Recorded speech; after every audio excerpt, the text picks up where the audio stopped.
Қызым, не істеп отырсың? Апа, мен Абайды оқы таңырқатты байқауына қатысып, бағымды сынап эссе жазып отырмын. Абай айтқан бес асылыстың бүгінгі күндегі өзектілігі тақырыбында барлық кітапты ақтарып шықтым. Ойыма дым келер емес. Бес асылыс туралы не білесіз? Бәрекелді қызым, жарысыңа сәттілік, ендеше мен тыңда. Оқулық кітап қажет әрине. Дегенмен Абай атамыздың сөздерінің мәнін түсіну үшін жан-жағыңа мұқият ерекше зейінмен қарауда жеткілікті. Қазақтың бас ақыны атанған Абай Құнанбайұлының ерекшелігі сонда. Оның сарқылмас мұрадай болған шығармашылығы халық өмірімен тығыз байланысты. Қалай сонда? Қызым, ақылдысың ғой, өзің байқап көр.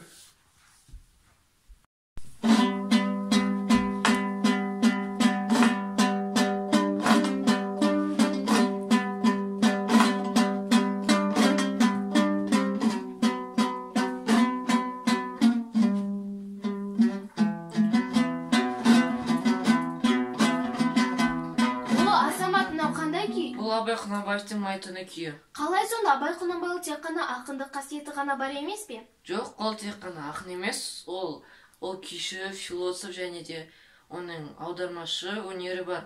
Оның 45 қара сөзі және де 200-ден астам өлеңдері бар. Ең бастысы қажылық және талап және еңбек. Терең ой. Қызым. Апа, білесіз бе, Абай Құнанбайұлы тек қана ақын емес, күйші екен, әндері де бар. Ал сіз бағана Абай Құнанбайұлы қазақтың бас ақыны деп едіңіз ғой. Бас ақын тек өлең шығарумен айналыспай ма? Қызым-ай, сен дұрыс түсінбеген екенсің ғой. Алла тағаладан бізге түрлі дарын берілуі мүмкін. Ал адам баласы өзін жан-жақты дамытамын десе, бұл тіпті керемет емес пе? Біз білетін Абай ақын, философ, аудармашы, күйші. Ал біз білмейтін қыры қаншама.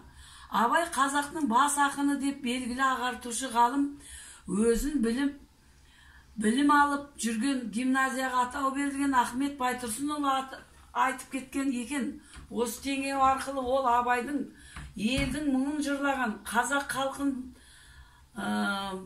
болашағы үшін қам жеген, көпке үлгі боларлықтай адам екендігін білдірген.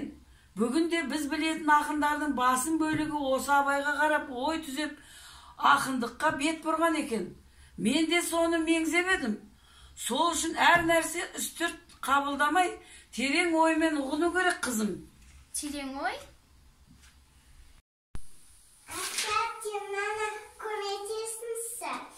Жарайды, қазір барып көмектесемін. Ой, жарайсың қызым, өзіңнің де орындайтын тапсырмаларын көп екенін білем, соған қарамастан сіңліңе көмектесуге дайын тұрасың. Әрқашанда осындай мейірімді, рахымы мол адам бол, қызым. Рахым.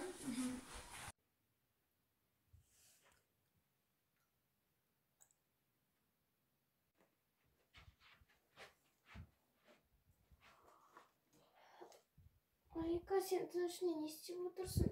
Мен Абай атамыздың портреттік бейнесін салып отырмын. Мәссаған, аунымайды екен, бірақ неге салып отырсың?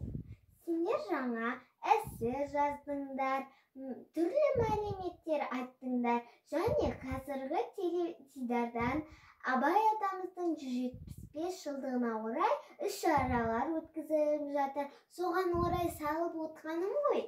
Жарайсың, менің Мутим. Бәрекелді, мен сені мақтан тұтамын. Ал ендеше тез сал, ертең аяқтайсың. Жарайды, әпке, рахмет.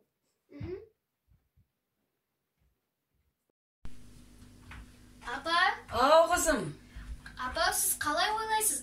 Мен осы жарыста жүлделі орын алсам, маған сыйлыққа не берер екен? Ал мен алдыңғы жарыста үлкен құмыра алдым. Ал одан кейін барып кәдесый ұтып алдым. Ал енді бұл жолы не болар екен? Мен өз барлық жарыста қатысып сыйлық алуым келеді. О, қызым, дегеніңе жете ғой, құлыным. Дегенімен сыйлық жүлде үшін емес. Өзіңнің шынайы қабілетіңді сына. Өзіңнің шынайы қабілетіңді сынасаң, сонда ғана қатысасың байқауларға. Адамға қанағат деген керек. 30 үшін емес, жүлде үшін емес. Сонда 30 үшін, жүлде үшін ұмтылсаң, ол қате болады шырағым. Рахмет апа. Иә, расымен де қанағат деген керек. Барлықтарыңызға рахмет. Мен ойымды жинақтаған сияқтымын. Мен енді эссемді аяқтайын. Ал жарайды қызым. Абай Құнанбайұлы ғылым таппай мақтанба, ғылым таппай мақтанба, орын таппай баптанба, құмарланып шаттанба, ойнап босқа күлуге, бес нәрседен қашық бол, бес нәрсеге асық бол, адам болам десеңіз, тілеуің өмірін алдында, оған қайғы жесеңіз, өсе өтірік мақтаншақ, еріншек бекер мал шашпақ, бес дұшпанын білсеңіз, талап еңбек терең ой, қанағат рахым ойлап қойып. Осындай артынан өлмейтұғын іс қалдырған Абай атамызды біз ешқашан ұмытпаймыз. Келешекке көнермей жетеріне біз сенімдіміз.